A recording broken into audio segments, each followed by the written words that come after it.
आज हम पढ़ेंगे ऑपरेशनल एम्पलीफायर, जिसे हम शॉर्ट में ओपैम कहते हैं। एनालॉग इलेक्ट्रॉनिक्स का एक बहुत ही फंडामेंटल और हाई वेटेज टॉपिक है। इस वीडियो में हम देखेंगे कि ओपैम होता क्या है, इसका सिंबल और पिन कॉन्फ़िगरेशन कैसा होता है और एक आइडियल ओपैम की बेसिक कैरेक्टरिस्टिक क्या होती है। सब कुछ डिटेल में कवर करेंगे नोट्स के साथ। ये गेट, कॉम्पिटिटिव एग्जाम और यूनिवर्सिटी एग्जाम सब में डायरेक्टली पूछा जाता है। तो सबसे पहले समझते हैं ओपैम होता क्या है। An operational amplifier is a high gain direct couple differential amplifier that amplifies the difference between two input voltages. ओपैम एक हाई गेन एम्पलीफायर है जो अपने दो इनपुट V1 और V2 के बीच का डिफरेंस एम्पलीफाई करता है। इसको ऑपरेशनल इसलिए कहते हैं क्योंकि ओरिजिनली ये मैथमेटिकल ऑपरेशन जैसे addition, subtraction, integration, differentiation perform करने के लिए डिज़ाइन किया गया था एनालॉग कंप्यूटर्स में। ओपैम की दो सबसे डिफाइनिंग कैरेक्टरिस्टिक होती हैं, very high input impedance, very low output impedance. ओपैम एक आईसी इंटीग्रेटेड सर्किट की फॉर्म में आता है जिसमें डजन्स ऑफ ट्रांजिस्टर, रजिस्टर्स और कैपेसिटर एक सिंगल चिप में फैब्रिकेटेड किए जाते हैं। सबसे कॉमनली यूज्ड ओपैम आईसी है IC 741। जब भी आपको ओपैम का इंट्रोडक्शन लिखना हो, सबसे पहले लिखना है an operational amplifier is a high gain direct couple differential amplifier typically fabricated as integrated circuit that amplifies the difference between two input signal V1 and V2। उसके साथ ये कैरेक्टरिस्टिक लिखने हैं। It has two inputs, inverting and non-inverting. It has a single output. It has a very high input impedance and very low output impedance. It has a very high open loop gain, theoretically infinite. It requires dual power supply for operation. अब हम देखते हैं ओपैम का symbol. ये एक triangle की shape में represent किया जाता है जिसके लेफ्ट साइड पे दो इनपुट टर्मिनल होते हैं। नॉन इन्वर्टिंग इनपुट, यहाँ दिया गया सिग्नल आउटपुट पे सेम फेज में एम्पलीफाई होके आता है। इन्वर्टिंग इनपुट, यहाँ दिया गया सिग्नल आउटपुट पे 180 डिग्री आउट ऑफ फेज होके आता है। राइट साइड पे एक आउटपुट टर्मिनल होता है। दो पावर सप्लाई टर्मिनल होते हैं, +V और -V, जो डुअल सप्लाई प्रोवाइड करते हैं। ओपैम को डुअल पावर सप्लाई इसलिए चाहिए होता है क्योंकि आउटपुट सिग्नल पॉजिटिव और नेगेटिव दोनों डायरेक्शन में स्विंग कर सकता है। कॉन्सेप्ट को और कंक्रीट बनाने के लिए देखते हैं IC 741 का एक्चुअल पिन लेआउट। IC 741 एक सबसे पॉपुलर ओपैम IC है।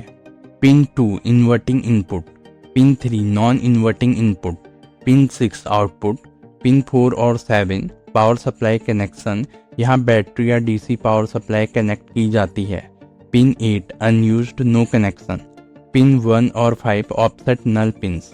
ये ऑफसेट नल पिन्स 1 और 5 एक इंटरेस्टिंग पर्पस सर्व करते हैं।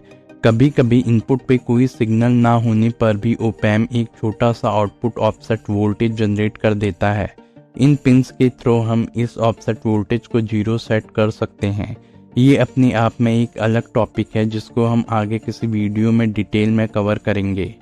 एक ओपैम IC के अंदर बहुत सारे ट्रांजिस्टर, रजिस्टर और capacitor typically 20 to 50 components fabricate किए जाते हैं जो मिलकर एम्पलीफिकेशन का काम करते हैं।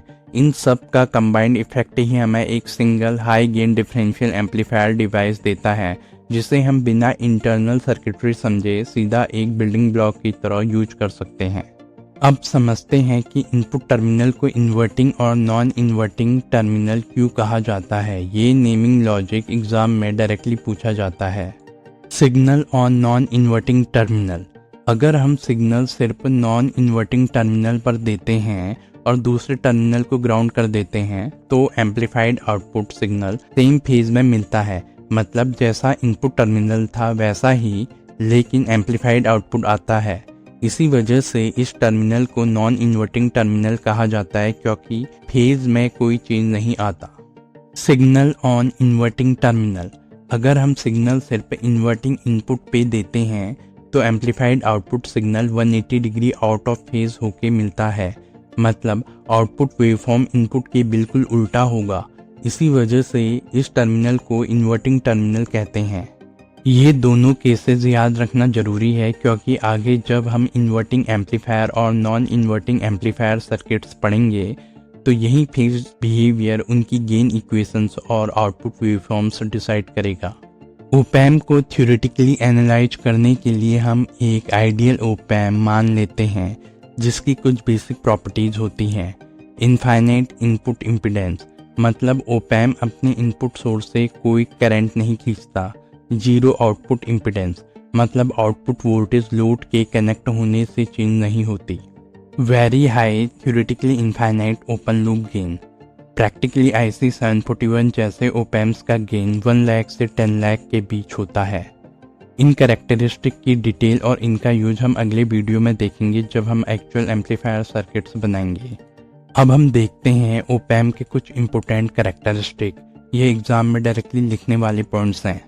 पहला कैरेक्टरिस्टिक, ओपैम एक हाई गेन डिफरेंशियल एम्पलीफायर है जो V1 - VT को एम्पलीफाई करता है।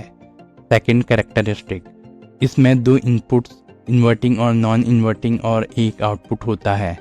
थर्ड कैरेक्टरिस्टिक, ओपैम की इनपुट इम्पीडेंस बहुत हाई होती है और आउटपुट इम्पीडेंस बहुत लो होती है। फोर्थ कैरेक्टरिस्टिक, ओपैम को ऑपरेट करने के लिए डुअल पावर सप्लाई चाहिए होती है। Fifth characteristic, non inverting input पे सिग्नल देने से आउटपुट सेम फेज में मिलता है। इन्वर्टिंग इनपुट पे सिग्नल देने से output 180 degree out of phase में मिलता है। सिक्स्थ कैरेक्टरिस्टिक, रियल IC जैसे IC 741 में स्पेसिफिक पिन नंबर होते हैं, इनपुट, आउटपुट, पावर सप्लाई और ऑफसेट, जो प्रैक्टिकली सर्किट बनाते वक्त यूज होते हैं। Seventh characteristic, zero offset voltage, जब दोनों इनपुट को शॉर्ट कर दिया जाए तो आउटपुट बिल्कुल जीरो होना चाहिए। ये 7 कैरेक्टरिस्टिक हैं जो आपको एग्जाम में लिख के आने हैं। ये सारे कंसेप्ट इम्पोर्टेंट होंगे जब हम अगले वीडियो में इन्वर्टिंग और नॉन इन्वर्टिंग एम्पलीफायर सर्किट पढ़ेंगे क्योंकि वहाँ हम यही फेज बिहेवियर और पिन कॉन्फ़िगरेशन यूज करके एक्चुअल क्लोज्ड लूप गेन फॉर्मूले ड्राइव करेंगे और रियल न्यूमेरिकल प्रॉब्लम सॉल्व करेंगे। तो ये था इंट्रोडक्शन टू ओपैम, एक हाई गेन डिफरेंशियल एम्पलीफायर जिसकी हाई इनपुट इम्पीडेंस और लो आउटपुट इम्पीडेंस होती है, जिसके इनपुट्स को फेज बिहेवियर के बेसिस पे इन्वर्टिंग और नॉन इन्वर्टिंग नाम दिया गया है और जो IC 741 जैसे रियल ICs में स्पेसिफिक पिन कॉन्फ़िगरेशन के साथ आता है। अगले वीडियो में हम देखेंगे इन्वर्टिंग और नॉन इन्वर्टिंग एम्पलीफायर कॉन्फ़िगरेशंस, जहां हम इन्हीं कंसेप्ट को यूज करके एक्चुअल गेन इक्वेशंस ड्राइव करेंगे और न्यूमेरिकल प्रॉब्लम सॉल्व करेंगे। अगर ये क्लियर हुआ हो कमेंट्स में ज़रूर बताएं।